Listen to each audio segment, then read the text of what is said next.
Hello views, welcome to DJMS Tamil channel. Mahanadi சீரியலுக்கான upcoming எபிசோடில் இப்போதும் சொல்லிட்டு இருக்க ஒரு தகவல் தான், நீ இல்லாமல் என்னால் வாழ முடியாத விஜய், நீ தான் எனக்கு வேணும் அப்படின்னு சொல்லிட்டு விஜயை பற்றி சொல்கிறாங்க வெண்ணிலா.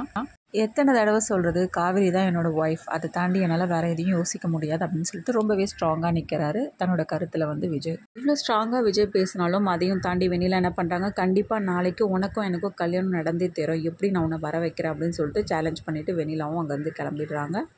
இதனால் விஜய் ரொம்பவே கோவப்பட்டு என்ன பண்ணுறாரு, தாத்தா பாட்டிகிட்ட பேசிகிட்டு இருக்காரு. என்ன தாத்தா இவ எப்படி பேசிட்டு போகிறா அப்படின்னு சொல்லிட்டு, சரி விடுப்பான் எதையும் நினைக்காத அப்படின்னு சொல்லிட்டு தாத்தா பாட்டி ஆறுதல் சொல்கிறாங்க. மறுநாள் பசுபதி ராகினி இவங்க 2 பேரும் ஏற்பாடு பண்ணியிருக்காங்க. விஜய் வெண்ணிலா இவங்க 2 பேருக்கும் திருமணம் பண்ணோம் அப்படின்றதுக்காக கோவிலில் எல்லா ஏற்பாடுகளும் கம்ப்ளீட்டாக பண்ணி முடிச்சிருக்காங்க. விஜய்க்காக ரொம்ப நேரமாக வெயிட் பண்ணிட்டு இருக்காங்க. விஜய் ஆளே காணும். அந்த சமயத்தில் மீடியாக்காரங்களும் அந்த இடத்துக்கு வந்துடுறாங்க. கேள்வி மேலே கேள்வி கேட்குறாங்க. என்னங்க எல்லா ஏற்பாடுகளும் பண்ணி வச்சுருக்கீங்க, ஆனால் ஒன்றும் விஜய் வரலையே அப்படின்னு சொல்லிட்டு கேட்க, இல்லை கண்டிப்பாக விஜய் இந்த இடத்துக்கு வந்துதான் ஆகணும் அப்படின்னு சொல்லிட்டு ரொம்ப ஸ்ட்ராங்காக பேசுகிறாங்க தன்னோட இதுவில். இன்னொரு பக்கம் விஜயும் காவேரி இருக்க இடத்துல போயிட்டு என்ன பண்ணுறாங்க, உட்காந்து பேசிகிட்டு இருக்காங்க. என்னங்க இங்கே உட்காந்துட்ருக்கீங்க, ஏன் நான் என் பொண்டாட்டி பார்க்க எப்போ வேணாலும் வருவேன் அப்படின்னு சொல்லிட்டு ரொம்பவே என்ன பண்ணுறாங்க, காவேரி கிட்ட பேசிகிட்டு இருக்காங்க. வரக்கூடாதா அப்படின்னு சொல்லிட்டு விஜய் கேட்க, ஐயோ அதெல்லாம் இல்லைங்க, இப்போ இருக்க பிரச்சனையில் இதெல்லாம் தேவையா, எதுக்காக நீங்கள் அடிக்கடி என்னை பார்த்துட்ருக்கணும், ஏற்கனவே ஏகப்பட்ட பிரச்சனை போயிட்டுருக்கு, இந்த சமயத்தில் எதுக்காக நீங்கள் வரணும் அப்படின்னு சொல்லிட்டு என்ன பண்ணுறாங்க, 2 பேருக்குள்ளே ஒரு கான்வர்சேஷன் போயிட்டுருக்கு. இதை மீடியாக்காரங்கள் ஒருத்தவங்க பார்த்துட்டு என்ன பண்ணுறாங்க, அதை ஷூட் பண்ணி அதுக்கேற்ற மாதிரி என்ன பேசிடுறாங்க. அதாவது ஒரு பக்கம் வெண்ணிலா விஜய்க்காக என்ன பண்ணுறாங்க, வெயிட் பண்ணிட்டு இருக்காங்கன்னு, ஒரு பக்கம் விஜய் காவேரி கூட பேசிகிட்டு இருக்காங்க. அதாவது வெண்ணிலா கூட போகாமல் அங்கே பெர்மிஷன் கேட்டுட்டு இருக்காங்க காவேரி கிட்ட அப்படின்னு சொல்லிட்டு என்ன பண்ணுறாங்க, மீடியாக்காரங்களாம் ஷூட் பண்ணி இந்த மாதிரி ஒரு தகவலை பரப்பிடுறாங்க. வெண்ணிலா விஷயத்தில் முடிவெடுக்காமல் தடுக்க வர்றது இந்த காவேரி தான், அதாவது கான்ட்ராக்ட் மனைவி தான் அப்படின்ற மாதிரிலாம் பேசிடுறாங்க. இது மீடியா ஃபுல்லாக பரவுது.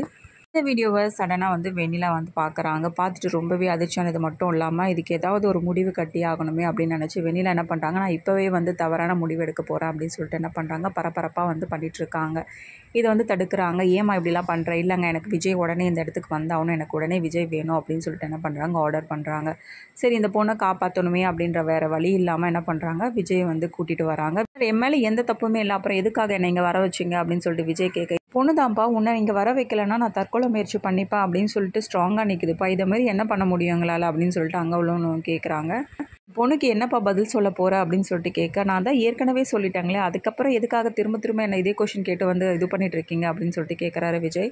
இங்கே பாருங்கள் விஜய், என்னோட கழுத்தில் நீங்கள் தாலி கட்டியே ஆகணும் அப்படின்னு சொல்லிட்டு வெண்ணிலா ஒரு பக்கம் ப்ரெஷர் பண்ண, நான் எதுக்காக உன்னோட கழுத்தில் தாலி கட்டணும், சட்டப்படி என்னோட மனைவி காவேரி தான், அவளை தாண்டி என்னால் எதையும் பண்ண முடியாது அப்படின்னு சொல்லிட்டு ரொம்பவே ஸ்ட்ராங்காக பேசுகிறாரு. இங்கே பாருங்கள், முதல் மனைவி இருக்கும்போது 2வது எப்படி ஒரு பொண்ணோட கழுத்தில் தாலி கட்டலாம், இதெல்லாம் உங்கள் சட்டத்தில் செல்லுபடியாகுமா, இதெல்லாம் நல்லதா அப்படின்னு சொல்லிட்டு விஜய் கேள்வி கேட்க, அவங்க சைட்லேருந்து எந்த பதிலும் பேச முடியாமல் தவிக்க, அதுக்கப்புறமா விஜய் சைட்லேருந்து வேறு ஒரு குற்றத்தை பதிவிடுறாங்க. அதாவது வெண்ணிலாவுடைய அப்பா அம்மா இறக்கிறதுக்கு விஜய் தான் காரணம் அப்படின்னு சொல்லிட்டு அந்த தருணத்தில் வெளிப்படுது.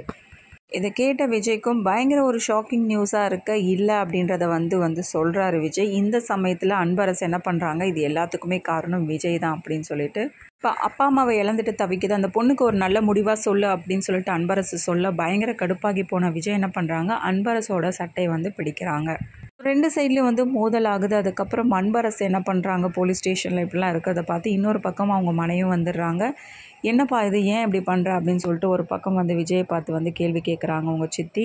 இன்னொரு பக்கம் விஜய் காவேரியை பார்க்க போன விஷயம் மீடியாவில் தெரிஞ்சு சாரதா அவங்க குடும்பத்தில் உள்ளவங்களுக்கு பயங்கர ஒரு ஷாக்கிங்காக இருக்கிறது மட்டும் இல்லாமல், சாரதாவுக்கு பயங்கர எரிச்சலாகவே இருக்குது. விஜய் தம்பி இப்படி பண்ணுறதை நினச்சி போலீஸ் அரெஸ்ட் பண்ணி கூட்டிகிட்டு போயிட்டாங்க அப்படின்ற உண்மையை தெரிஞ்சுக்கிட்ட காவேரி என்ன பண்ணுறாங்க, இதை எப்படியாவது நம்ம தான் சரிப்படுத்தி ஆகணும் அப்படின்னு சொல்லிட்டு என்ன பண்ணுறாங்க, உடனடியாக என்ன பண்ணுறாங்க, போலீஸ் ஸ்டேஷனுக்கு கிளம்பி வராங்க. இந்த சமயத்தில் உண்மை என்ன அப்படின்றத நிரூபிக்க, அதாவது விஜயை காப்பாற்ற தான் கர்ப்பமாக இருக்கேன் அப்படின்ற விஷயத்த எல்லாரும் முன்னாடியும் சொல்கிறாங்களா, அப்படி இல்லாமலே விஜயை வெளிக்கொண்டு வராங்களா, இதுக்கப்புறமா தாத்தா பாட்டிக்கு காவேரி கர்ப்பமாக இருக்குன்ற விஷயம் தெரிய அதுக்கப்புறமா காவேரி நம்ம வீட்டில் தான் இருக்கணும் அப்படின்ற ஆர்டர் போடுறாங்களா, இது எல்லாமே தெரிஞ்சுக்கலாம். அதுக்கு மறக்காமல் நம்மளோட சேனலை சப்ஸ்கிரைப் பண்ணிக்கோங்க. கூடவே இருக்க அந்த பெல் ஐக்கனும் கிளிக் பண்ணிவிடுங்க. அப்போ தான் நான் போட்ட அடுத்தடுத்த வீடியோஸ் உங்களுக்கு நோட்டிஃபிகேஷனில் வரும். ஓகே வியூஸ், தேங்க்ஸ் ஃபார் வாட்சிங் திஸ் வீடியோ.